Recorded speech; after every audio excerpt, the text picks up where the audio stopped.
একাদশ শ্রেণী বাংলা বিষয়ের একটি গুরুত্বপূর্ণ অংশ ভাষার ইতিহাস।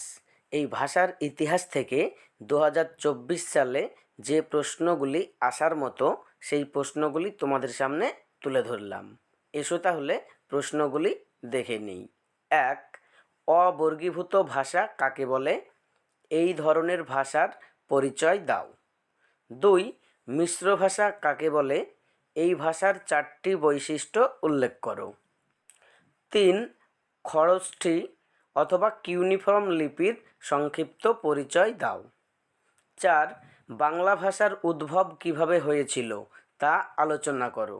অথবা প্রশ্নটি এইভাবে আসতে পারে, সংস্কৃত ভাষাকে কি বাংলা ভাষার জননী বলা যায়? আলোচনা করো। 5. প্রাচীন অথবা মধ্য বাংলা ভাষার ভাষাতাত্ত্বিক বৈশিষ্ট্যগুলি আলোচনা করো। 6.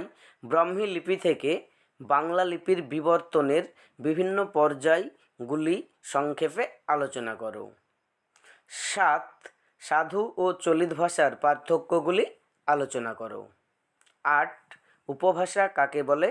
বাংলা উপভাষা কয় প্রকার ও কী কী? যে কোনো এক প্রকার উপভাষার আঞ্চলিক বৈশিষ্ট্য লেখো। এই প্রশ্নগুলি পড়লেই আশা করি তোমরা ভাষা অংশ থেকে কমন পেয়ে যাবে। পরবর্তী ভিডিওগুলি পেতে চ্যানেলটি সাবস্ক্রাইব করে পাশে থাকা বেল আইকনটি অন করে রাখো।